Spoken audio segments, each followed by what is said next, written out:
दिनैनि बे जाथायखौ खोनानानै जोङो सरकारनिफ्राय बिथां एमएलए मानाव गेदेर जिरन बसुमतारी आरो आं जोंनि बिटिआर सरकारनि जानानै रिप्रेजेन्टेटिभ जानानै जों नुजाफैदों।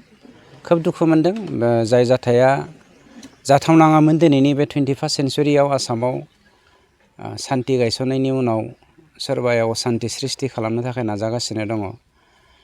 जिखियानो जायाथों जोङो दुखु फोरमायनायखौ जों नैबे न'खरनि बिब'निसिमबो हरनाय थाबाय, बिथांनि न'खरनि गासैबो सोद्रोमानिसिम हरबाय दुखु फोरमायनायखौ।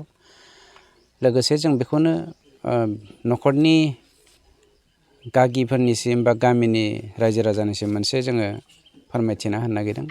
आस्था जोङो होगोन। जोङो सरकार जानानै जोंनि बिटिआर सरकारा बेवहाय बर' अनाबर'नि बाथ्रा गैया। जोंनि बर' फिसाया जानाय हिसाबै जोङो फैनो गोनां जादों। मा जादों मा मादों जों बेखौ उदिस लानो थाखाय बेनि सोमोन्दै जोङो आसाम गभर्नमेन्टजों रायज्लायगोन आरो मानब गेदेर chief minister doctor Himanta Biswa शर्माया निस्सय बिनि सायाव खोब पजिटिभ राहा लागोन जोंहा फोथायनाय दं।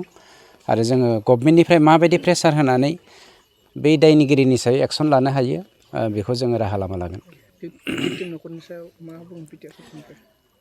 दुखुनांथाव बाथ्रा, न'खरा रांखान्थि बिथिङाव खोब लोरबां। जोङो बेखौ सावरायलायगोन। दा बिथांनि न'खराव फिसाजो उन्दै सासे फरायबाय दङ क्लास 9आव आरो सासे फिसाला गेदेर दङ जाय माने दा बेखार जानानै दङ। जोंनि गभर्नमेन्टनिफ्राय जोङो डाइरेक्टलि बेफोरबायदि दा जेबो बुंथ'नो हाया। जों सावरायलायनायनि गेजेरजों मा राहा लानो हायो जों नायगोन। अब्लाबो बिथांनि न'खरनि सारादुनि थाखाय जोंनि सरकारनिफ्राय निस्सय सारादुखौ खुंफुंनायनि थाखाय जों हेफाजाब होनो राहा लागोन। जाथाया बेखिनि ओनसोलावल' जाया, गुबुन गुबुन जायगायावबो जायो। नाथाय बैफोर खाबु फलानफोरनिफ्राय गावखौ माबोरै सांग्रांथि थानांगौ होनना सानो? सिखारिया जेब्लायबो सिखार खालामखानो नाजाखागोन। खिन्थु जोंनि हारिया मानो सिखार खालामजाबाय थानांगौ जाखो? जाय हारिया 7,000 बोसोरनिख्रुइबो बांसिन बे हालामावनो रायजो जाबाय आरो बे हारिया दिनै मूर्ख जानानै थानायनि सम गैलिया, लोंग्लुं जाग्लुं थानायनि सम गैलिया। जोङो सांग्रां जानांगोन।